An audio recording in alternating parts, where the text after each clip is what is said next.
Desperate for survival? Free housing with $1 million price drop in many cities, but no takers.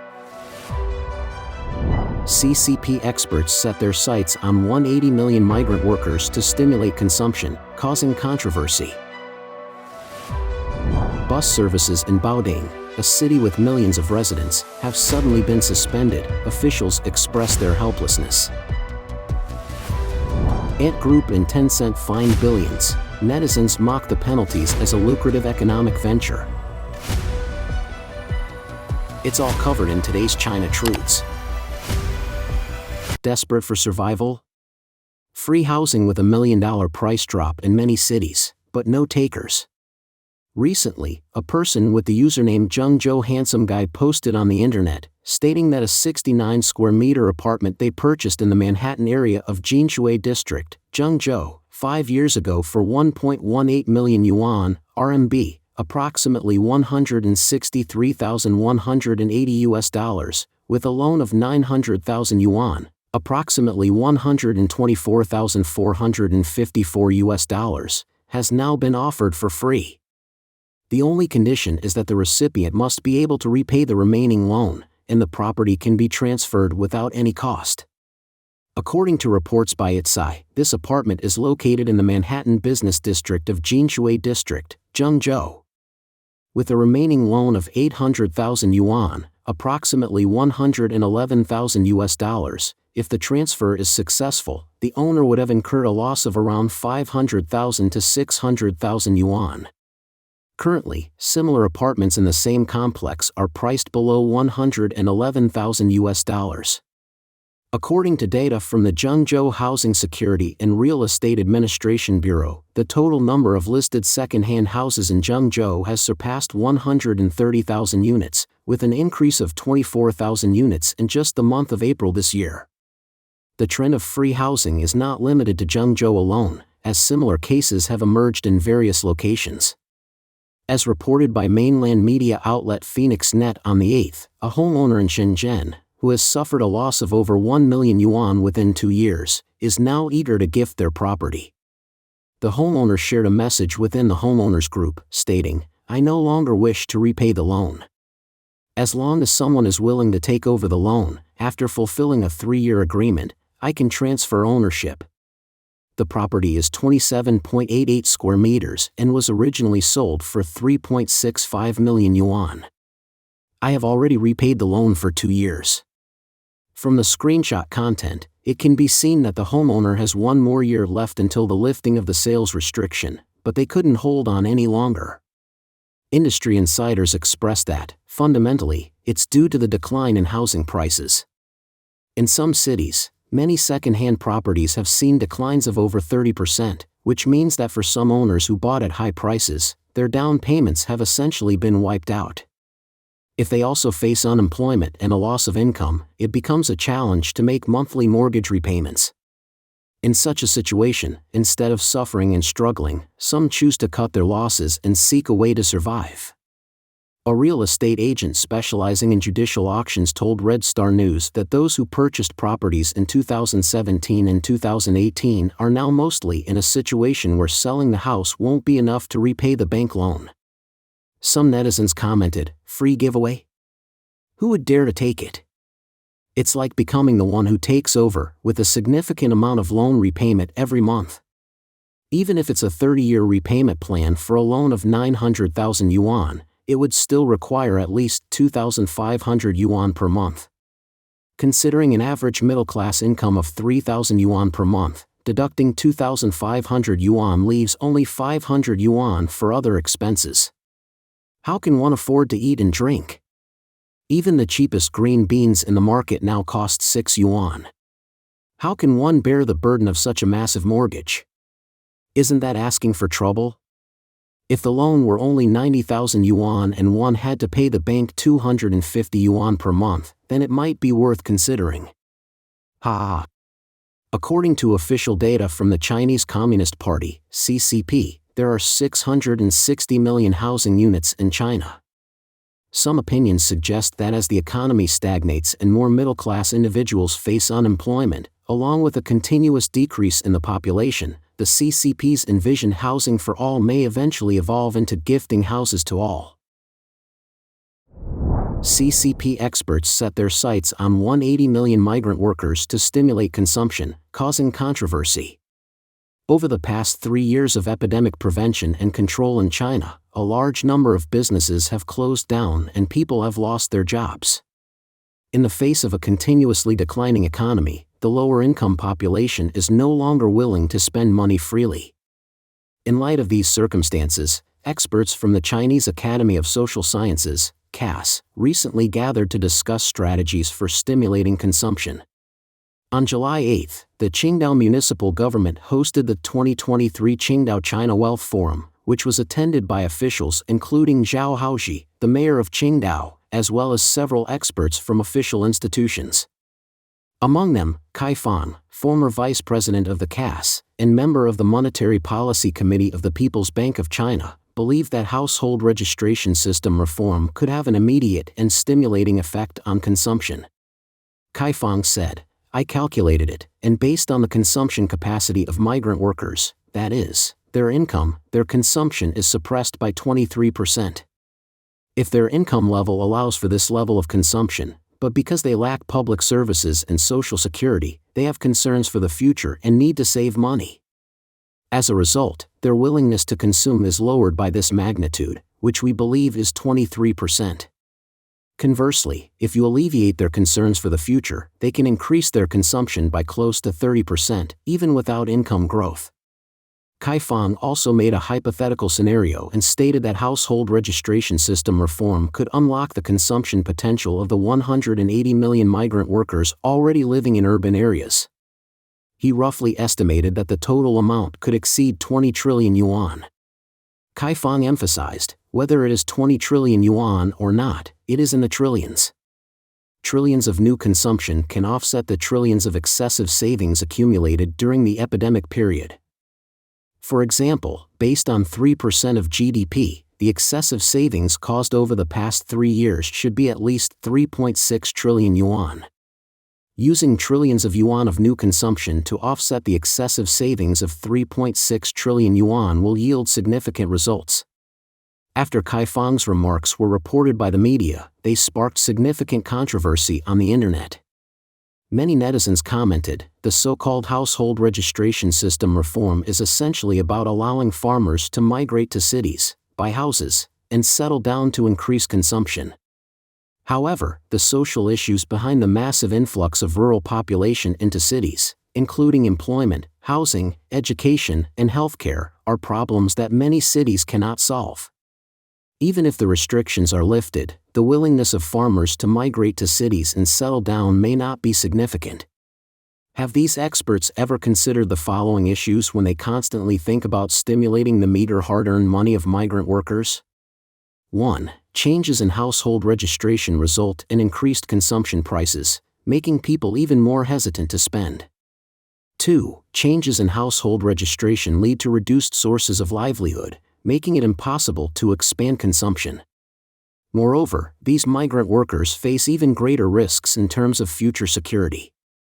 This approach is not only short-sighted but also harmful to the country and the people. I wonder if these experts lack competence or have ulterior motives. The household registration reform, aimed at stimulating consumption, is nothing but a trickery. To put it plainly, it's targeting the meager earnings in the pockets of ordinary people. Why not focus on the 7.8 trillion yuan in overseas deposits held by those 378 privileged individuals? After 3 years of epidemic control, the lower-income population is burdened with financial difficulties. How much savings do they have left? There are elderly people and children who have numerous financial needs. If fundamental issues such as housing, healthcare, retirement, education, and unemployment are not fundamentally addressed, how can ordinary people dare to spend freely? In reality, the concept of stimulating consumption among migrant workers is not new. Fan Gang, former Secretary General of the Research Foundation for Economic System Reform of the CCP and an economics professor at Peking University, has publicly mentioned it on multiple occasions. During an annual economic forum a few months ago, Fan pointed out that many migrant workers treat their rural homesteads as villas and only return to live there for a few days during the Lunar New Year. In reality, they spend the majority of their time in cities. He viewed this behavior as a wasteful use of rural land and suggested utilizing idle homesteads for real estate development. His remarks stirred controversy among the public. The context behind the expert's proposal to stimulate consumption is that, following the relaxation of epidemic prevention and control measures earlier this year, the Chinese authorities have repeatedly emphasized the need to boost the real estate industry and stimulate private consumption. Local officials have even led by example and engaged in conspicuous consumption, but the results have been minimal. Just a week ago, the People's Bank of China released the quarterly survey report on urban households in 2023 Q2, which revealed a significant decline in Chinese citizens' willingness to buy houses and their expectations of housing prices. At the same time, 58% of residents indicated a preference for saving more. As reported earlier, in the face of a continuously declining economy, the authorities have repeatedly urged people to tighten their belts. In March of this year, China's Minister of Finance, Liu Kun, emphasized during a press conference that government austerity measures are not short-term responses but long-term policies that should be adhered to. In fact, even before the outbreak of the US-China trade war, the Chinese authorities had issued multiple notices instructing governments at all levels to tighten their belts and prepare for austerity measures. Bus services in Baoding, a city with millions of residents, have suddenly been suspended, officials expressed their helplessness. Following the earlier suspension of bus services due to financial difficulties in cities like Mo in Heilongjiang and Shangqiu in Henan, Baoding, a city with millions of residents in Hebei province, has also reported multiple bus routes being suspended, attracting widespread attention. The authorities can only express helplessness, as the current situation remains uncertain. According to a report by the paper on July 8, residents of Baoding have recently inquired through the leadership message board on the People's Daily website about the possibility of resuming the suspended bus routes in Baoding. In response, Baoding Public Transport Company, Limited stated that since the outbreak of the COVID-19 pandemic in early 2020, the passenger volume of public buses has significantly decreased, resulting in operating revenues that are less than 30% of normal. The company has been operating in a state of low performance and facing severe financial constraints. Furthermore, the power batteries of the initial batch of purchased electric buses have exceeded their warranty period, posing safety risks and making safe operation conditions unattainable. As a result, the company has been forced to completely cease operations, leading to a significant impact on bus services. The response further mentioned, given the current operating situation of the public buses, it is currently not feasible to resume the operation of temporarily suspended routes, including Route 18. Based on the capacity and financial resources of the public transport company, priority should be given to resuming the 23 temporarily suspended routes within the city to ensure the normal travel needs of the residents. The response has attracted attention from the public because, on one hand, Baoding in Hebei province has a permanent population of over 9 million and lacks a subway system, so the suspension of bus services inconveniences the residents' travel. On the other hand, there is an opinion that electric buses have become a burden for local public transport companies. Currently, related news has become a hot topic on Weibo, and there are various discussions among the public. Some people question, isn't it surprising? Is Baoding so poor? Others say, is this a desperate measure by the bus company? They own roadside parking spaces in Baoding, and the annual parking fees should be considerable. Some netizens expressed their lament, saying, now it's Baoding's turn for bus services to be suspended. Many bus routes in Baoding have been suspended, and this is just the beginning.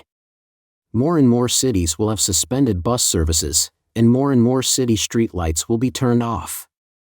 When there is no money, domestic bus services are halted, and government employees' salaries are in arrears, but subsidies for international students are still being generously provided.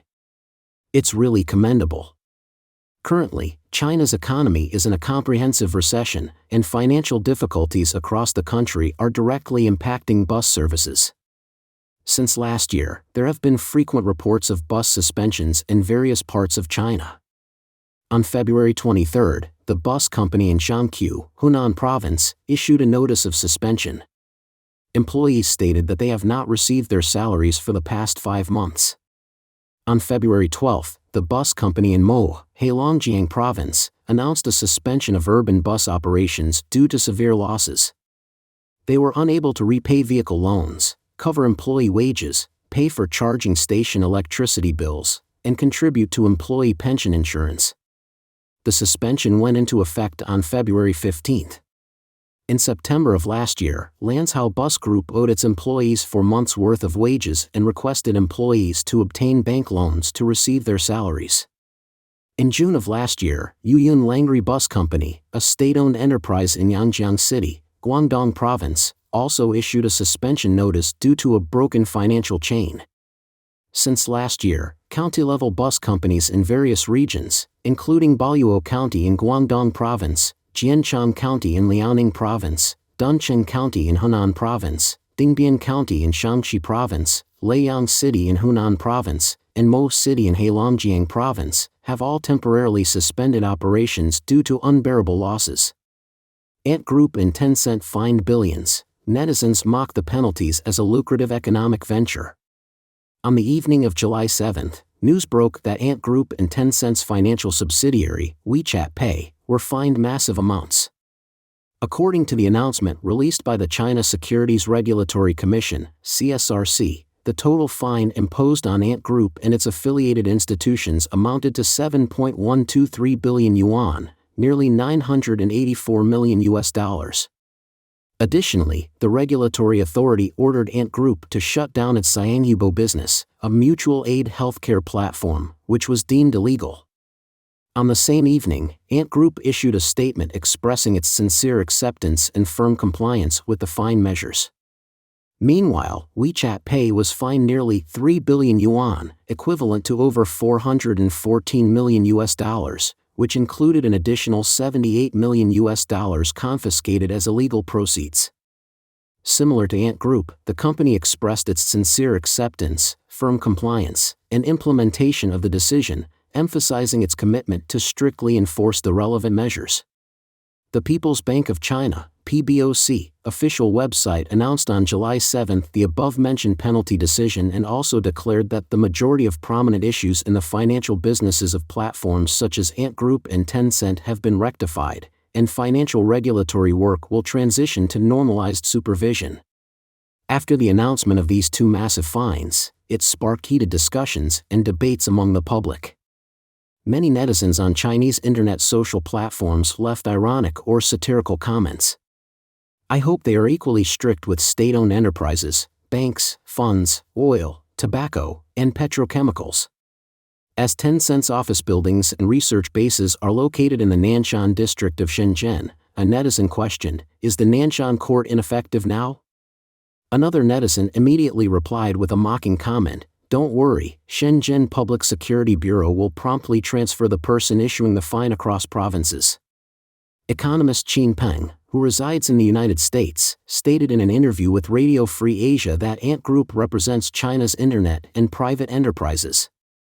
The timing of the announcement of the fines, coinciding with the visit of U.S. Treasury Secretary Yellen to China, is likely intended to send a signal to the international market that regulatory control over companies will be relaxed in the future, as the Beijing authorities aim to attract foreign investment.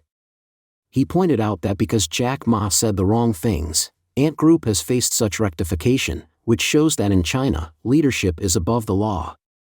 Therefore, if the market environment in China, where rule by man prevails over the rule of law, does not change, it will be difficult to regain foreign investors' confidence through the mere release of signals of relaxation.